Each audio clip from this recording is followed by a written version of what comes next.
Bonjour les amis, alors comme je vous l'ai promis dans ma précédente vidéo, aujourd'hui on va regarder le montage de ce collier blanc avec tout d'abord le placement des perles tubes, les buggles avec la résine V et ensuite le montage complet sur fil Faroline, c'est un fil de nylon très fin.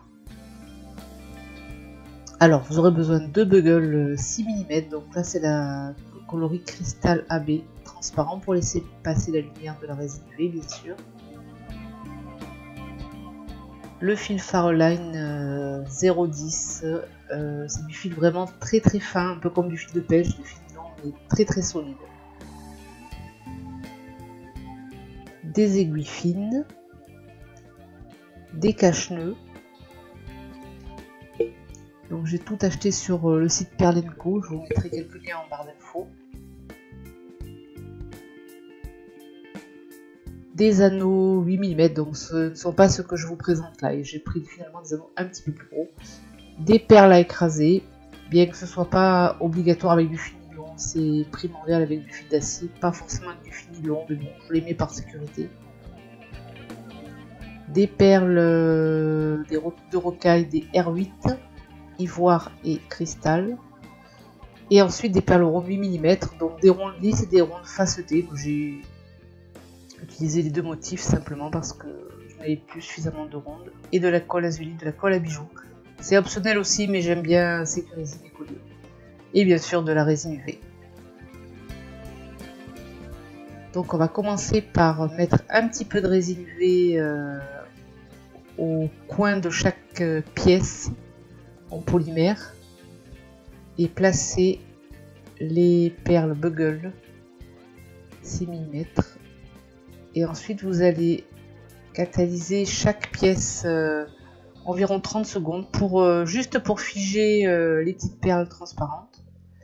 Et ensuite quand vous aurez fait toutes les pièces, vous remettez le tout à catalyser 2-3 minutes sous lampe UV suivant la puissance de votre lampe pour être sûr que tout soit bien pris. À la sortie, donc, vous vérifiez que ça tient. Et on va juste rajouter une petite goutte au-dessus de chaque perle. Alors faites attention de ne pas boucher des trous sur les côtés. Pour être sûr que ça ne bouge plus. La résine est quand même une colle assez extraordinaire. Voilà, donc vous faites ça sur chaque buggles. Proprement, doucement.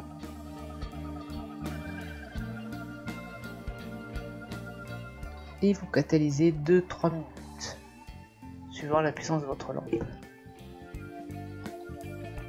Alors, on va s'attaquer maintenant au montage. Donc là, j'utilise des aiguilles qui ont un chat très large au milieu de l'aiguille. C'est très pratique. Elles sont très souples. Malheureusement, on ne peut pas les utiliser en couture. Elles sont trop souples.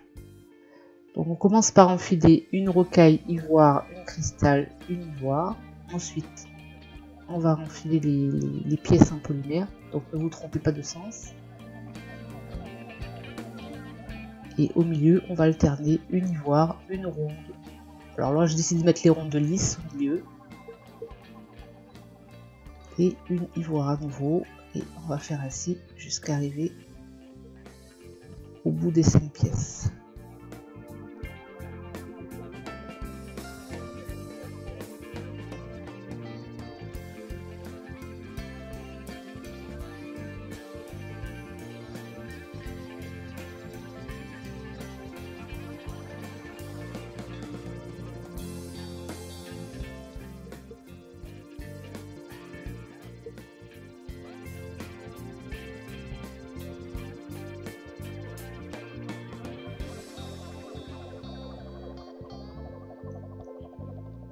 Donc maintenant on va faire chaque côté séparément, donc en insérant une rocaille ivoire, une cristal, une ivoire et une perle 8 mm, donc en alternant une lisse, une facetée.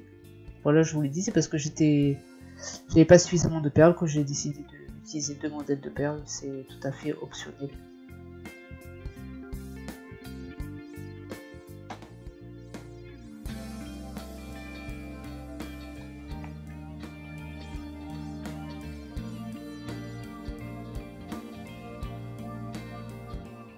lorsque vous avez fini, on va s'attaquer à la finition. Donc, vous allez enfiler une petite perle à écraser.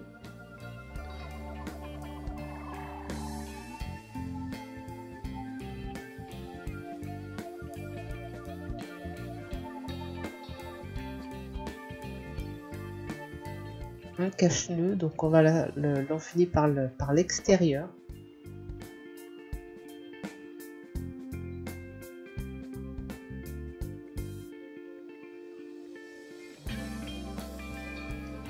Ensuite, on va prendre une petite rocaille. Alors, ce que vous avez sous la main, des R11, il peut y avoir écrit également rocaille 2 mm et demi ou 2 mm, voilà, n'importe laquelle.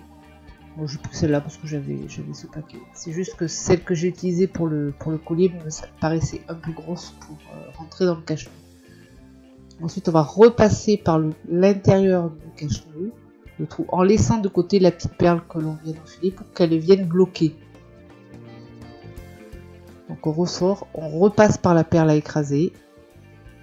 Voilà, je vous montre bien.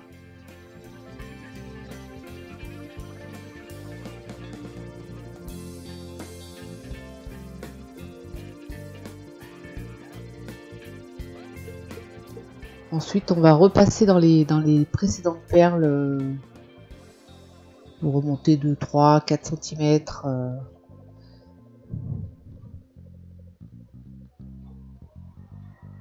Voilà, j'ai décidé de repasser sur la première perle. Et vous faites 2 petits nœuds. Mais toujours après une grosse perle, c'est mieux, comme ça le nœud ne se verra pas puisque il va être caché par la grosse perle.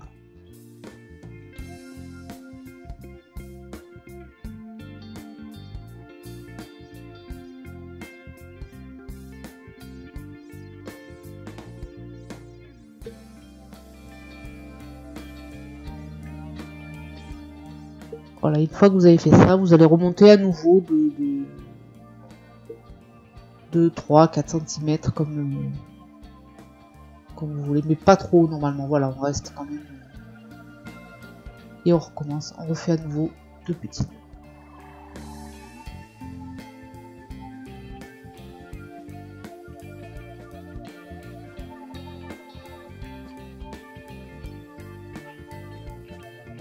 Ensuite, on va faire l'autre côté. Alors de l'autre côté, il faudra tirer pour s'assurer qu'il n'y ait pas de fil visible quand on va se trouver avec le collier, voilà, entre les mains, quoi. Il faut que tirer suffisamment. Donc on refait pareil, la perle écrasée, le cache-nœud, la petite perle, on ressort par l'intérieur, on repasse dans la petite perle à écraser. Et là, tirez bien, je vous montre pas suffisamment, mais tirez bien pour que de l'autre côté, ce soit bien, le cache-nœud se trouve à ras de la perle, qu'il n'y ait pas du fil nu. Donc là, le même processus, on fait 2 petits nœuds. Vous voyez qu'en le passant autour du doigt, c'est plus pratique, on risque moins de... parce que le fil là, il s'entortille au point d'une perle...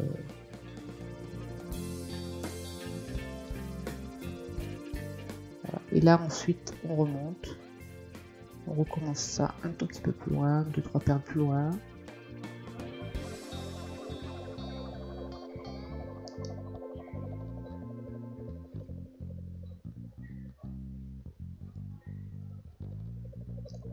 Et ensuite vous allez remonter un petit peu comme ça. Il faut quand même s'arrêter avant d'arriver aux grosses pièces. Arrêtez-vous toujours après une grosse perle, au moins s'il y a un tout petit bout de fil qui dépasse, ne se verra pas. Oui, vous tirez bien de manière à ce que le fil rentre, voilà, dans la grosse perle. Vous faites pareil de l'autre côté. Donc là, par mesure de sécurité encore, je mets une petite goutte de colle à l'intérieur du cache-nœud sur la perle qui coince. Normalement avec le nœud ça ne doit pas bouger, mais bon, c'est une sécurité supplémentaire.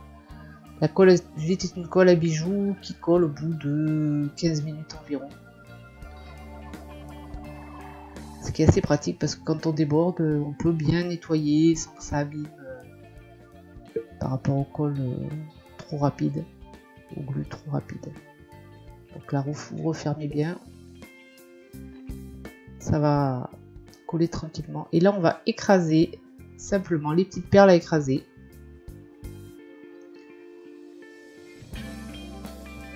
Comme je vous disais, c'est pas absolument obligatoire avec du fil nylon, mais c'est primordial avec du fil d'acier, puisque là on peut pas faire de nœuds, c'est pas aussi flexible que le fil nylon. Donc maintenant on va insérer un anneau 8 mm de manière à raccorder le cache-nœud et le fermoir.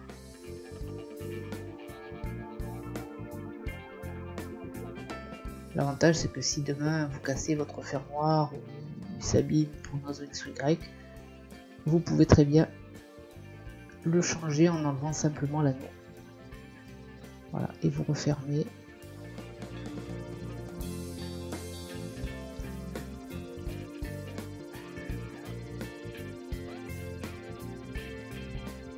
Vous faites comme ça des deux côtés et voilà, votre bijou est terminé.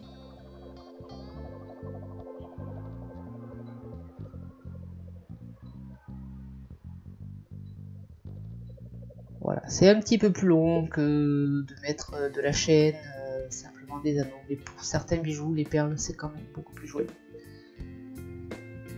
Voilà les amis, je vous remercie. Je vous dis à très bientôt pour une nouvelle vidéo.